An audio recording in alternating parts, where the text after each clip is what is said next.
हाँ, मैं शिवाजी भाई साहब आपके पास आ रहा हूं और मैं इसलिए एक प्रश्न आप ही से पूछूंगा। राजीव गांधी के ऊपर एक बार उनको हिस्ट्री ने मौका दिया था, शाहबानो वाला केस था और उन्होंने पार्लियामेंट में आके उस कानून को बदल दिया था और आज तक उसकी दुहाई लोग देते हैं और शाहबानो केस से नजीर बन गया। उसी तरह से जो बिल्किस बानो का केस है, इस पे बिल्कुल सन्नाटा है। इस पे बिल्किस बानो के 11 रेपिस्ट और मर्डरर जिन्होंने हत्या की और जिन्होंने रेप किया, उसके ऊपर ज्यादातर पॉलिटिकल पार्टीज उसको बहुत बड़ा इशू नहीं बना रही हैं। इशू है, ठीक है। तो जरा एक चीज आपसे ये करूं कि ये जो जो ये नीति है, इस पे इसको ये पॉलिटिकल इशू क्यों नहीं बन रहा है? भारत जोड़ो यात्रा अगर इशू बन रहा है तो बिल्किस बानो का केस क्यों नहीं बन रहा है? प्रणाम और सबको, सभी सीनियर साथी हैं, सबको प्रणाम। ये इशू बनना चाहिए और ये बड़ा पॉलिटिकल इशू है, लेकिन नहीं बन पा रहा है। और मैं कहूंगा कि ये उस घटना जो शाहबानो केस है, प्रकरण है, उससे छोटी घटना नहीं है, बल्कि कहा जाए कि उससे बड़ी घटना है। तो माना जाए कि वो तो एक घटना राइट का था ही, लेकिन यह घटना इतनी बड़ी है, ये सामाजिक भी है और एक तरह से कहा जाए इसको तो ये माने चरित्र का भी बड़ा मामला है। और महिला वर्ग, पूरे महिला वर्ग पर हमला है, सीधे सीधे हमला है। और इसमें न्यायालय भी इन्वॉल्व है। उसमें तो न्यायालय ने उनके पक्ष में फैसला भी दिया था, लेकिन इस मामले में न्यायालय इन्वॉल्व है। यह थोड़ा अलग देखना चाहिए इसको। सुप्रीम कोर्ट ने उनके पक्ष में फैसला दिया था, एक पक्ष तो था कम से कम खड़ा उसके पक्ष में, लेकिन आज के तारीख में न्यायालय भी और सरकार भी जो है उनके खिलाफ है। और ये जो है पॉलिटिकल पार्टियां इस पर बिल्कुल संज्ञान में नहीं, माने जिस तरह से लेना चाहिए था इनको नहीं ले रही हैं।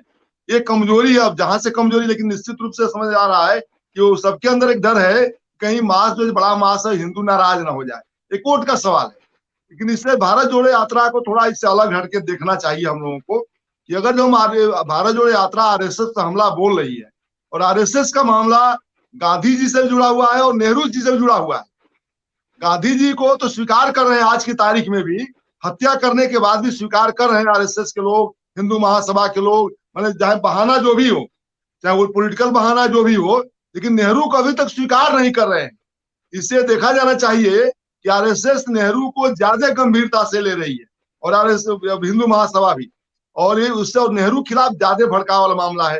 तो यहाँ ये भी देखना चाहिए। लेकिन आरएसएस पर हमला हो रहा है तो भारत जोड़ो यात्रा को कम से कम राहुल गांधी इस मामले पर जरूर है, अलग से देखा जाना चाहिए कि वो आरएसएस पर जो असली नब्ज है, असली जो सूत्र है, जहां पर जो भारत में विभाजन का बड़ा कारण है, जो 1937 में जो सावरकर ये बात कहते हैं अहमदाबाद अपने हिंदू महासभा का अधिवेशन में कि दो राष्ट्रीयताएं हैं, हिंदू और मुस्लिम, दो राष्ट्रीयताएं हैं और दो एक साथ नहीं रह सकती।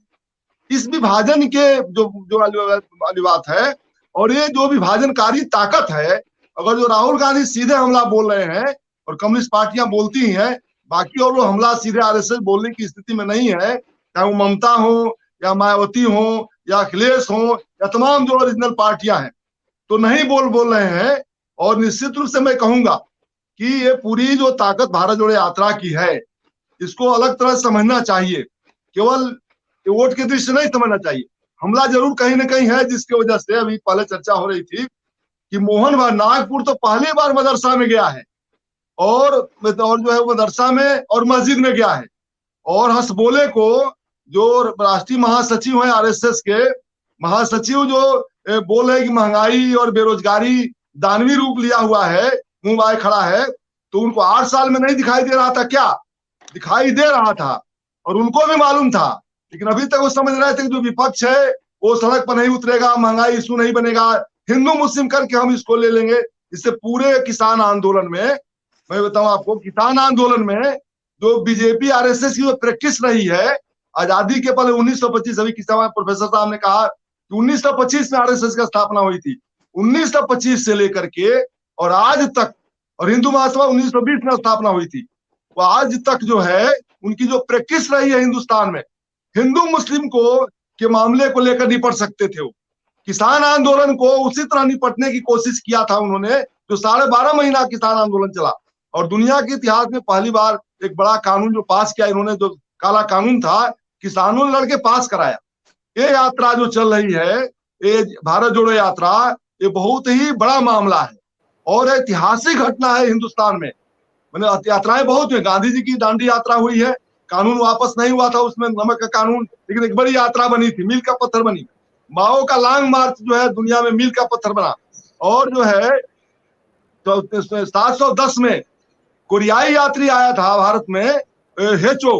हेचो का यात्रा अभी तक इतिहास में दर्ज है, दुनिया की सबसे बड़ी यात्रा रही, कोरिया से भारत तक आया था, पद यात्रा करके, पैदल आया था उस दौर में, 710 में आया था। ये यात्रा जो है मील का पत्थर है और ये इतिहास रचेगी यात्रा, और सभी क्षेत्रों को छू रही है।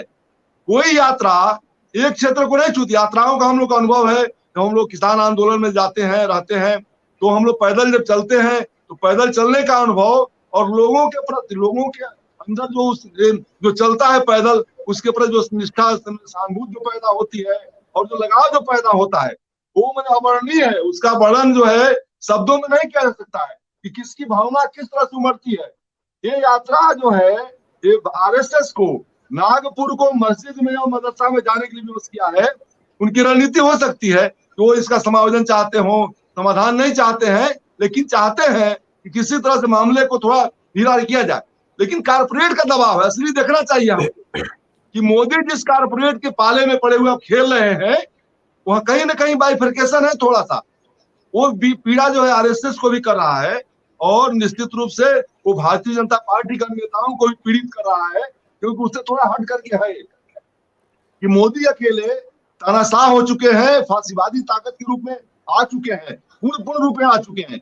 और कंपनी जो आती है, जो कंपनी राज आता है या कारपोरेट जो आता है, पूंजी की ताकत आती है। आप देखिए वो 1905 में एक बहुत अच्छी किताब लिखा है, जैक लंडन ने लिखा है, जो आयरन हिल। तो उस पूंजी की ताकत, जो पूंजी की ताकत होती है, किस तरह से वो आयरन हिल बनता है, और आज पूंजी की ताकत देश को तबाही के रूप में ले जा रहा है। वहां कहीं ना कहीं आरएसएस भी विवश है। इसलिए आरएसएस जो है एक तरह से भी देखा जाना चाहिए, मैं बिल्कुल इसको नहीं कहूंगा ऐसा ही है, लेकिन ये देखा जाना चाहिए कि आरएसएस की भी चिंता बढ़ी हुई है। जो आरएसएस अपने को मानती थी मैं लगाम कस के, मैंने जो भाजपा के जो प्रधानमंत्री अटल बिहारी वाजपेयी हुए, उनकी भी थोड़ा लगाम कस लिया करती थी। तो जो कारपोरेटीकरण हो रहा था वो रुका हुआ था, जो भूमि का कानून जो था वो रुका हुआ था, जो land acquisition act 1894 Atal Bihari Vajpayee उसको चाहते थे, मैंने कारपोरेट फार्मिंग और स्पेशल इकोनॉमिक जोन और जो है स्पेशल डेवलपमेंट जोन, जिसको मोदी आज हाईटेक सिटी कर रहे हैं, अटल बिहारी वाजपेयी नहीं कर पा रहे थे। थोड़ा सा दिक्कत थी उनकी, क्योंकि 92 में जाके देखा जाना चाहिए कि जब बीजेपी बाहर थी और कांग्रेस की सरकार, नरसिंहा राव जी की सरकार थी, तो 19 दिन पार्लियामेंट का बाइकाट हुआ था और अटल जी विपक्ष के नेता थे, अडवाणी जी राष्ट्रीय अध्यक्ष थे, और 19 दिन बाइकाट हुआ पार्लियामेंट का, लेकिन एक भी सांसद सस्पेंड नहीं हुआ था। आज जो घटना देश में आई हुई है कि संसद भी कब्जे में है, तो दिक्कत थोड़ी आरएसएस को हो रही है कि किस मुंह से उनका स्वदेशी जागरण है, उनका बीएमएस जो तबाही के कागर पर चला गया, जो मजदूर, किसको जोड़ेंगे वो। तो बहुत सारी घटनाएं हो रही है, इसलिए उनकी बेचैनी भी बढ़ी हुई है और अंदर का कंट्राडिक्शन है। और जो मोहन भागवत मस्जिद जाते हैं, मदरसा जाते हैं, हंसबोले भी जो बोल रहे हैं, उनके अंदर कहीं ना कहीं पीड़ा है, बेचैन किया हुआ है उनको। गडकरी की बेचैनी जो दिखाई दे रही है और कई और नेता के, राजनाथ सिंह की बेचैनी दिखाई दे रही है। तो आज मैं कहूंगा कि आरएसएस को जो दिक्कत गांधी जी से थी, उससे ज्यादा दिक्कत नेहरू की होती है, नेहरू से थी। और अमृत महोत्सव में इतनी नफरत है नेहरू से, इतनी नफरत है कि अमृत महोत्सव में भारत का प्रथम प्रधानमंत्री का फोटो निकाल दिया जाता है और जनता को क्या बताया जाए, मतलब छात्रों क्या बताएंगे, अगली पीढ़ी का भारत के प्रधानमंत्री नहीं थे क्या? अगर जो कहते हैं कि इतिहास पुनर्लेखन होगा, क्या अकबर हिंदुस्तान का बादशाह नहीं था क्या? अंग्रेज शासन नहीं किए थे क्या? अटल बिहारी नेहरू जो है भारत के प्रधानमंत्री नहीं थे क्या? ये नफरत जो है, जो सबसे ज्यादा नफरत है वो नेहरू के प्रति है और नेहरू परिवार के प्रति है। और वो जानते हैं अच्छी तरह से, यदि नेहरू परिवार को माइनस कर दिया जाए तो कांग्रेस माने बीजेपी में कोई फर्क नहीं है। इसलिए उनका हमला नेहरू पर है और राहुल गांधी पर है।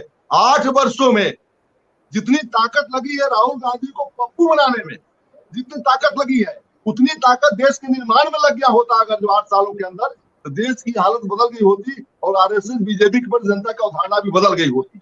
लेकिन नहीं बदली, वो पप्पू बनाने के चलते। इसलिए मैं कहूंगा कि बिल्किस जी। बानो के मामले को सभी पार्टियों को उठाना चाहिए, बड़ी घटना है। ठीक है। लेकिन ठीक आरएसएस है। पर हमला हो रहा है तो उसकी पूर्ति हो रही है कि आरएसएस जी। जब तक रहेगी भारत में और मजबूत जी। रहेगी और पॉलिटिकल जी। पार्टी बीजेपी को नियंत्रित करती रहेगी, भारत जो जी। है निश्चित रूप से डिवीजन कगार पर होगा।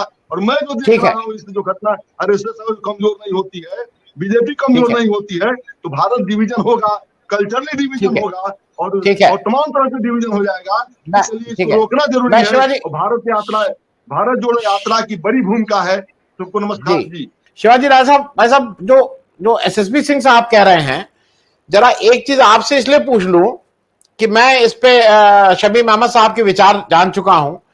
ये बताइए, जो आरएसएस में नारी सशक्तिकरण और इन सब की बात हो रही है, संतोष यादव जी को बुला के मुख्य वो, लेकिन अभी भी उनके यहाँ राष्ट्रीय सेविका समिति है।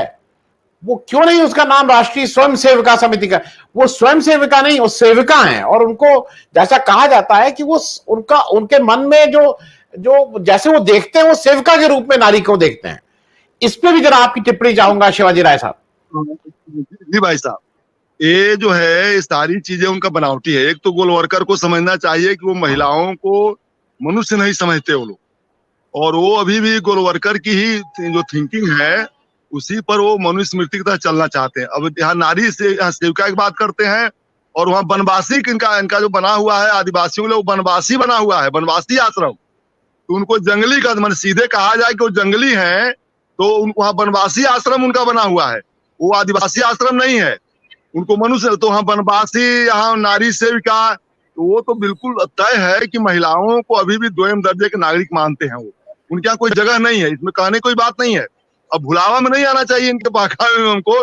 गोलवर्कर के जो थीम है, 1 सेंटीमीटर, 1 नैनो सेंटीमीटर भी या नैनो मिलीमीटर भी हमें उनको अलग से नहीं देखना चाहिए, उनकी थीम को देखना चाहिए। इसलिए हमें कतई बहकावे हम भुलावे में नहीं है, तो कुछ बदल गए हैं। अगर जो उनको पूरी तरह से ताकत मिलेगी तो गोलवर्कर साहब कहते हैं जो भारत का झंडा होगा वो भगवा होगा। हम तिरंगा नहीं मानते, अशुभ है, वो बात साफ है। इसलिए भगवा होगा तो सब कुछ भगवा के अंदर ही होगा, उससे बाहर कुछ भी नहीं हो सकता है। और भगवा जब होगा तो मनुस्मृति होगी, उससे इतर कुछ नहीं हो सकता है। इसलिए उनकी पूरी जो और फांसीवादी सिस्टम है, और फांसीवादी सिस्टम में भी वो जो है हिटलर का सिस्टम है, मुसोलिनी का सिस्टम है, तो उससे इतर नहीं है। उनके आदर्श वही लोग हैं। तो महिलाओं को वो कब कुछ भी कह दें, अभी भी वो जो है उनको दोयम दर्जे का नागरिक मानते हैं, जैसे अन्य लोगों को भी मानते हैं दोयम दर्जे का नागरिक। तो इसलिए हमें उससे कहीं भी इतर नहीं जाना चाहिए और समझना चाहिए उनकी वही जो है, मैंने जेनेटिक मामला एक तरह से कहा जाए, उसको जिन्स कहा जाए कि उनका वही है, मैंने गोलवर्कर का जिन्स है। और जो श्रेष्ठता का मामला है उसमें महिला भी दोयम दर्जे की होगी। जब वो श्रेष्ठता का सवाल खड़ा होगा तो महिला उसमें नहीं शामिल हो सकती श्रेष्ठता में। और हमारा जो भारत का जो कल्चर है, जो हमारा पुराना कल्चर है, जिसको हम एक्चुअल में भारतीय कल्चर जिसको कहते हैं, भारतीय संस्कृति जिसको कहते हैं, वो गोलवर्कर की और वो जो है सावरकर की संस्कृति नहीं है। इसको साफ साफ जानना चाहिए और कतई हमें भुलावे में नहीं आना चाहिए। वो अपनी जगह पर टिके हुए हैं, बहकावे के लिए, जनता को भ्रम में डालने के लिए। अभी मुस्लिमों पसमानदा का एक चलाते हैं कि उनको हम हक दे देंगे, पसमानदा का हक दे देंगे। तो पसमानदा का हक कैसे दे देंगे? या महिलाओं को आज तक भारतीय जनता पार्टी के अंदर कोई जो है राष्ट्रीय अध्यक्ष जो है महिला नहीं बनी, आज तक नहीं बनी। आरएसएस के अंदर कोई महिला को कोई जगह नहीं दी जाती है, उसको प्रचारक नहीं बनाया जाता महिला को आज की तारीख में भी। और भाजपा भी कोई उनको बड़ा पद नहीं देती है, चाहे वो प्रदेश में देना हो चाहे देश में देना हो। तो उनसे इतर भाजपा नहीं है, सावरकर से इतर कुछ नहीं है, गोलवर्कर से इतर कुछ नहीं है। अगर जो हम उनको समझते हैं उनके अंदर कुछ ना कुछ अगर जो परिमार्जन हो गया है तो हम धोखे में रहते हैं, या समाज धोखे में जाते, धोखा वो करते हैं। और वो कंप्लीट पूरी तरह से वो धोखेबाज संस्था है, जिनका कोई लेखा जोखा नहीं है, कोई हिसाब किताब जिनका नहीं है, कोई अधिकार कुछ भी नहीं मिलेगा, रुपये पैसे का नहीं मिलेगा। वो संगठन को आप कैसे मान सकते हैं? वो संगठन बिल्कुल साफ सुथरा संगठन हो सकता है। ये बहकावे की बात है जी।